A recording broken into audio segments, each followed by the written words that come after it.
ये टिकट का मामला नहीं है, ये प्रतिनिधित्व का मामला है। मैं डिप्टी कलेक्टर और एसडीएम रहते हुए समाज के लिए, देश के लिए कर ही रही थी। एक प्रतिनिधित्व मेरे पास था, इसीलिए विधानसभा का जब टिकट नहीं दिया और लोकसभा में भी देने का वादा किया था वो पूरा नहीं किया। यही कारण है कि आज मैंने कांग्रेस पार्टी से जो है इस्तीफा दिया है, क्योंकि आप लोकसभा की टिकटों को भी देख लीजिए कि महिलाओं को कितना प्रतिनिधित्व उन्होंने दिया है। निशा बांगरे, यह वह नाम है जो विधानसभा चुनाव के दौरान सुर्खियों में आया था। राज्य प्रशासनिक सेवा की परीक्षा पास कर डिप्टी कलेक्टर बनने वाली निशा बांगरे ने अचानक कांग्रेस का दामन थामा और राजनीति में सक्रिय होने की मंशा जाहिर की। कांग्रेस ज्वाइन करने के बाद टिकट नहीं मिलता है और फिर कांग्रेस के लिए विधानसभा में चुनाव प्रचार करती हैं। अब दौर बदला है। निशा बांगरे जी के मन में भारतीय जनता पार्टी के लिए प्रेम आया है या फिर वापस प्रशासनिक सेवा करने जा रही हैं। हमारे साथ निशा बांगरे जी बातचीत करेंगे, जानेंगे, समझेंगे कि आखिर चल क्या रहा। निशा जी, कांग्रेस ज्वाइन किया आपने। कांग्रेस ज्वाइन करने के बाद टिकट की आकांक्षा थी, टिकट नहीं मिली, कांग्रेस के लिए प्रचार किया। अभी आप जो हैं वो यहाँ पर खड़ी हुई हैं और बीजेपी के लोग आपके संपर्क में हैं। किस दिशा पे जाने हैं?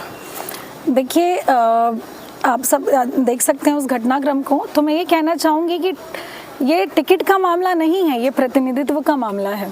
मैं डिप्टी कलेक्टर और एसडीएम रहते हुए समाज के लिए, देश के लिए कर ही रही थी। एक प्रतिनिधित्व मेरे पास था।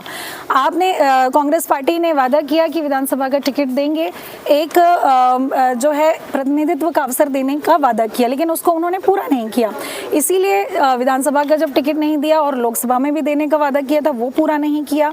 तो फिर मुझे लगा कि मैं नौकरी छोड़कर आई थी समाज का प्रतिनिधित्व करने, उनकी आवाज़ उठाने, उनके लिए कार्य करने।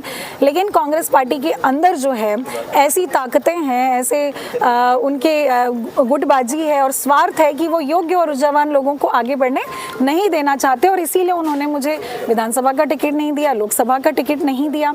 और यही कारण है कि आज मैंने कांग्रेस पार्टी से जो है इस्तीफा दिया है, क्योंकि आप लोकसभा की टिकटों को भी देख लीजिए कि महिलाओं को कितना प्रतिनिधित्व उन्होंने दिया है। अगर आप संविधान की रक्षा करने की बात कर रहे हैं तो वैसा कार्य भी कीजिए। अगर आप महिलाओं की, नारी की न्याय की बात कर रहे हैं तो उस पर कार्य भी कीजिए। शुरुआत राजनीति में टिकटों के माध्यम से ही करिए। तो मुझे लगता है कि कांग्रेस पार्टी जो कहती है उस पर अमल नहीं कर पा रही है और इसीलिए मैंने उससे इस्तीफा दिया है। यानी आपका सीधा आरोप है कि कांग्रेस की जो सीनियर लीडरशिप है वो प्रतिनिधित्व महिलाओं को देना नहीं चाहती। बिल्कुल बिल्कुल, हाँ। जैसे आप होशंगाबाद संभाग में देखिए, विधानसभा में किसी महिला को टिकट नहीं दिया। छिंदवाड़ा के अंदर देख लीजिए जितनी सीटें हैं उसमें किसी महिला को टिकट नहीं दिया। तो इनकी महिलाओं के प्रति पता नहीं क्या नीयत है। इतने पुरुष प्रधान है कि महिलाओं की योग्यता का भी ध्यान नहीं रखते, उन्हें आधी आबादी को उनके प्रतिनिधित्व का भी मौका नहीं देना चाहते हैं। केंद्र की सरकार, नरेंद्र मोदी की सरकार ने 33% रिजर्वेशन लेके आया। क्या आप प्रभावित हैं कि भारतीय जनता पार्टी महिला सशक्तिकरण के लिए काम कर रही है? तो आप क्या अगला रास्ता भाजपा की तरफ होगा?